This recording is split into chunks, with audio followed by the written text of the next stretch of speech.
In this video, we will start with the malignant tumors of the connective tissue origin. We will start with fibrosarcoma. Now, fibrosarcoma is basically a malignant neoplasm of the fibroblastic origin, and it accounts for approximately 15% of all the soft tissue sarcomas. It can occur at any location, and it has a male predominance, and the average age is approximately 50 years. Now, according to the location, neck is the most common site. 25% of fibrosarcoma are seen in the neck, 20% of that are seen in the face. In the scalp, it is 16%, and in the maxillary sinus, it is 12%. Now, as far as the oral cavity is concerned, it accounts for approximately 12%. That is, 12% of fibrosarcomas are located intraorally. Now, coming to the various clinical features, clinically we can see pain, swelling, and sometimes loosening of the teeth, paresthesia, and ulceration of the oral mucosa can be seen. So it is basically seen as a solitary, soft, it can be soft or firm, fleshy, rounded or lobulated mass that has a yellow or white color. When the TMJ is involved, it may result in trismus, condition that is known as trismus. Now, the clinical behavior of fibrosarcoma is characterized by a high local recurrence rate is seen and a low incidence of regional lymph node metastasis. Now, coming to the radiological features,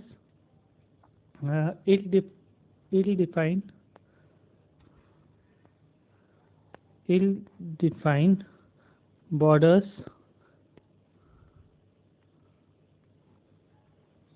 are seen on the radiograph, and these are not, the radiographic appearance is not pathognomic of this lesion. Now, coming to the histopathology.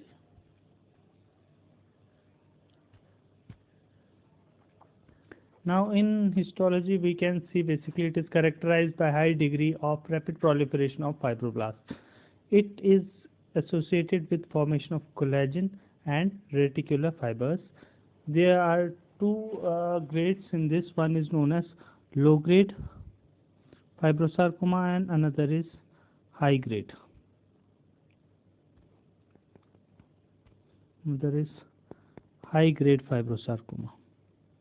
Now, in the low grade fibrosarcoma, it shows spindle cells arranged in fascicles with low to moderate cellularity with a particular appearance like this. These are the fibroblasts. Then here are another group of fibroblasts.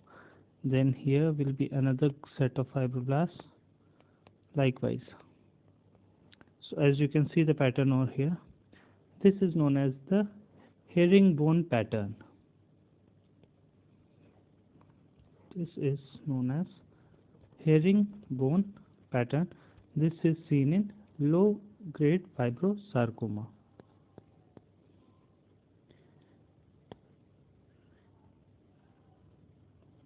Herringbone pattern. Now, and the mitotic activity is low in this case. Now, in a high grade lesion, the high grade lesion will show intense nuclear pleomorphism, greater cellularity, and atypical mitosis. The nuclei can be spindle shaped, oval shaped, or they can have round nuclei or oval nuclei. So, coming to the management of this lesion is treated by a radical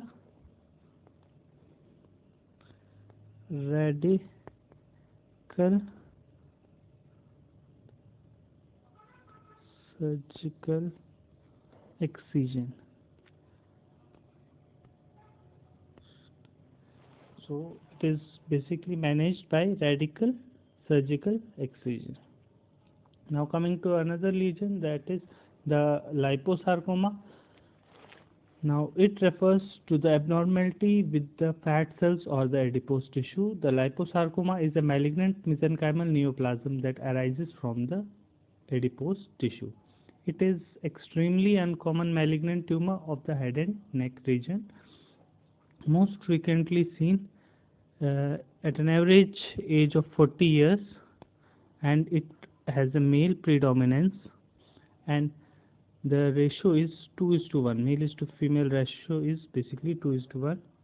Now coming to the clinical features of the lesion of liposarcoma, it basically appears as a slow growing and submucosal or deep in location, and it may be firm or resilient or sometimes lobulated.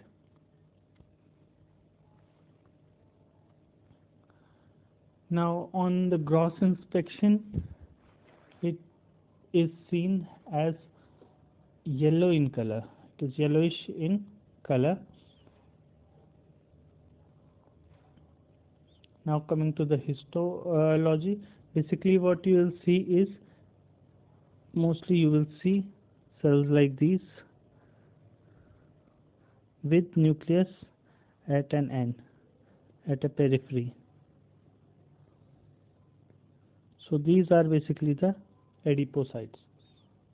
So in general, it consists of fat cells and lipoblast in varying degrees of differentiation, and there are various variants, or we can say histological types of liposarcoma. As you can see, all of these are the fat cells of variable sizes, you can see here. And histopathologically, the types are, first is well differentiated liposarcoma, then we have myxoid cell liposarcoma, round cell liposarcoma, pleomorphic liposarcoma, and dedifferentiated liposarcoma. Now this entity is treated by a surgical excision. Surgical excision is done in case of a liposarcoma. Now coming to another lesion, that is chondrosarcoma. Chondro refers to the cartilage.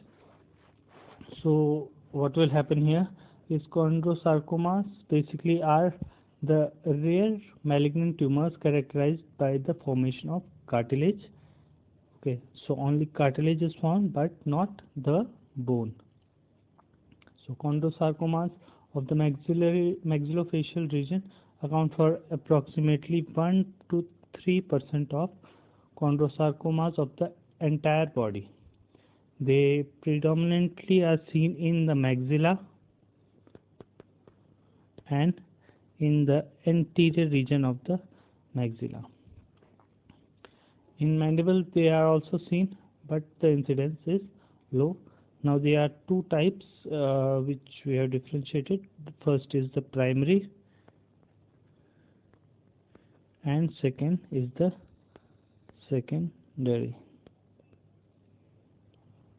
First the primary, second the secondary. The primary is thought to arise directly from the cartilage, whereas the secondary, it develops in a pre-existing benign cartilaginous tumor. Now coming to the clinical features, so it is seen basically in the third decade of life mostly, and male to female ratio is 2:1. So it is more common in males.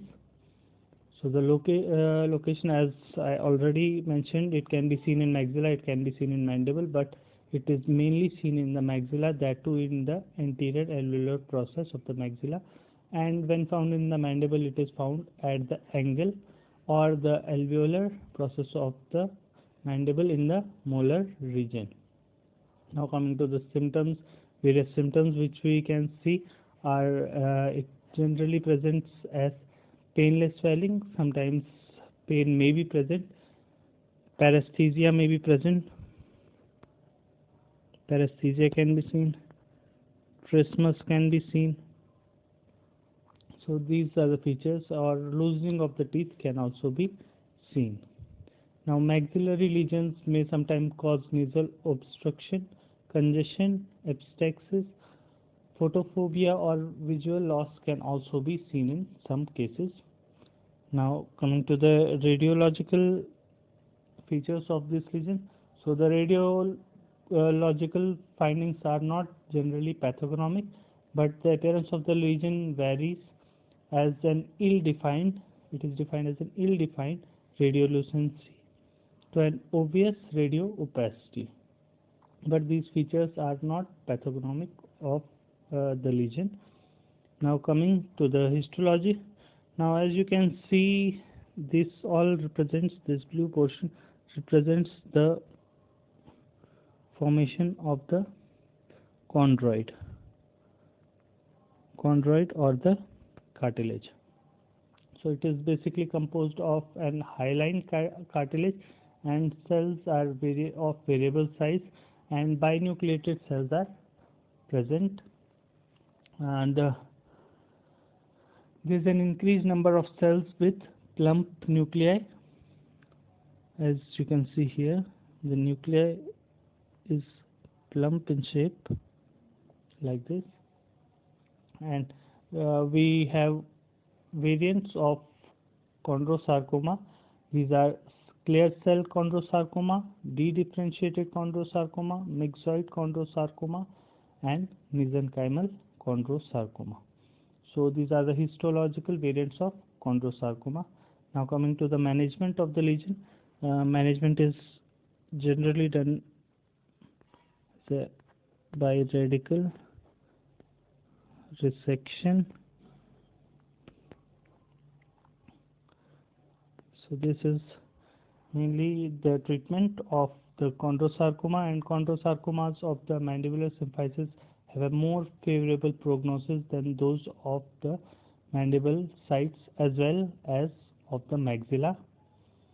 And usually the prognosis of chondrosarcomas is dependent on the size, location, grade, and surgical respectability of the tumors.